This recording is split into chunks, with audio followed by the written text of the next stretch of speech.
नमस्कार, स्वागत है आपका हमारे चैनल में। मैं रानी गुप्ता आपके साथ। बड़ी खबर सामने आ रही है। आपको बता दें कि चंडीगढ़ में नगर निगम मेयर चुनावों का ऐलान हो चुका है और 17 जनवरी को ये चुनाव होने वाले हैं। बता दें कि इससे पहले बड़ी खबर ये आ रही है कि बीजेपी वहां पर ज्यादा पावर में है, क्योंकि लगातार कई वर्षों से वहां पर बीजेपी का मेयर बनता हुआ सामने आया है। इस बीच अनुमान ये लगाया जा रहा है कि बीजेपी को शिकस्त देने के लिए आम आदमी पार्टी और कांग्रेस हाथ मिला सकती है, यानी कि गठबंधन कर सकती है। वहीं दूसरी ओर कहा यह जा रहा है कि अगर हम बात करें तो अरविंद केजरीवाल और कांग्रेस एक दूसरे पर आरोप लगाते हैं और एक दूसरे को ये कहते हुए नजर आते हैं कि वो बीजेपी की बी पार्टी है। कहीं ना कहीं कांग्रेस हर बार ये इल्जाम लगाती रही है, चाहे फिर वो गुजरात चुनाव हो या फिर हिमाचल प्रदेश का चुनाव हो। उनका यही कहना रहा है कि आम आदमी पार्टी ने वोट काटने का काम किया है, कहीं ना कहीं उसका फायदा बीजेपी को मिला है और इसकी वजह से कांग्रेस को हार मिली है। गुजरात चुनाव को लेकर के तो कांग्रेस ने यहां तक कह दिया था कि अगर आम आदमी पार्टी वहां पर चुनाव नहीं लड़ती तो कांग्रेस जीत जाती। आपको बता दें कि चंडीगढ़ में नगर निगम मेयर के चुनाव 17 जनवरी को होंगे और इसे लेकर के चंडीगढ़ के डिप्टी कमिश्नर यशपाल गर्ग ने नोटिफिकेशन जारी कर दिया है। बता दें कि नॉमिनेट काउंसलर अमित जिंदल को इलेक्शन का प्रिसाइडिंग ऑफिसर नियुक्त किया गया है। उन्हें मेयर इलेक्शन को लेकर के मीटिंग करने और मेयर समेत सीनियर डेप्यूटी मेयर और डेप्यूटी मेयर की नियुक्ति की जिम्मेदारी सौंपी गई है। बता दें कि सेक्टर 17 के नगर निगम दफ्तर के असेंबली हॉल में मेयर इलेक्शन की मीटिंग होगी। नगर निगम के सभी काउंसलर को इस संबंध में आदेश भी भेज दिए गए हैं। वहीं दूसरी ओर मेयर इलेक्शन को लेकर के नोटिफिकेशन जारी होने के बाद अब बीजेपी समेत कांग्रेस और आम आदमी पार्टी की सियासी रणनीति शुरू हो गई है। बीजेपी, कांग्रेस और आम आदमी पार्टी अब अपने उम्मीदवार तय करने में लग गई है। निगम में बीजेपी का पलड़ा सांसद किरण खेर के वोट से थोड़ा ज्यादा है। वैसे बीजेपी और आप दोनों की हाउस में 14-14 सीटें हैं। मेयर की सीट के लिए कैंडिडेट को कुल 19 वोट चाहिए। हाउस में कांग्रेस के मात्र 6 वोट हैं और 1 वोट शिरोमणि अकाली दल का है। यदि कांग्रेस और आप में मेयर, सीनियर डेप्यूटी मेयर और डेप्यूटी मेयर की पोस्ट को लेकर के सहमति और गठबंधन हो जाए तो 20 सीटों के साथ ये बीजेपी को मात दे सकते हैं। वहीं अगर ये अपनी पार्टी तक ही सीमित रहते हैं या फिर पिछली बार की तरह वोटिंग से कांग्रेस बाहर रहती है तो एक बार फिर से मेयर समेत तीनों सीटों पर बीजेपी का कब्जा हो सकता है। आपको बता दें कि इससे पहले बीते वर्ष 8 जनवरी को हुए मेयर इलेक्शन में आपके सबसे ज्यादा 14 काउंसलर होने के बावजूद बीजेपी ने जीत हासिल कर ली थी। बता दें कि आपने मेयर सरबजीत कौर समेत सीनियर डेप्यूटी मेयर और डेप्यूटी मेयर के चुनाव को हाईकोर्ट में चुनौती दी थी, मगर वो इलेक्शन पार्टीशन हाईकोर्ट ने रद्द कर दिया था।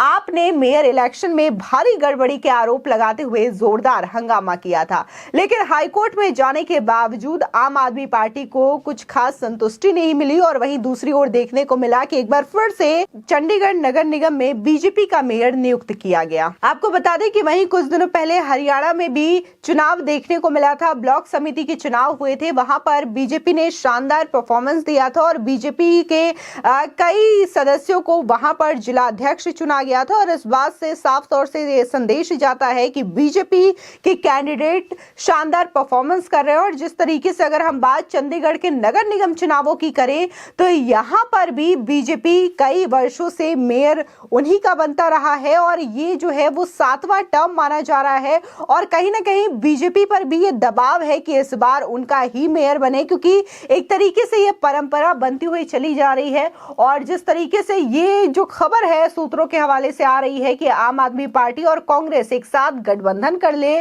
तो वो बीजेपी को मात दे सकती है, क्योंकि अगर अलग अलग उनके वोटिंग आंकड़ों पर नजर डाले तो आम आदमी का वोटिंग आंकड़ा भी कम है और इसी के साथ ही कांग्रेस पार्टी का भी आंकड़ा बेहद कम है और बीजेपी का आंकड़ा ज्यादा है, जिसकी वजह से ये संभावनाएं तलाशी जा रही है कि आम आदमी पार्टी और कांग्रेस एक साथ गठबंधन करके बीजेपी को मात दे सकती है। फिलहाल जिस तरीके से लगातार देखने को मिलता है कि कांग्रेस और आम आदमी पार्टी में एक अलग ही लड़ाई चल रही है, तो इस वजह से इसको लेकर के सवाल उठते हैं कि क्या वाकई में कांग्रेस और आम आदमी पार्टी गठबंधन करेगी या नहीं करेगी।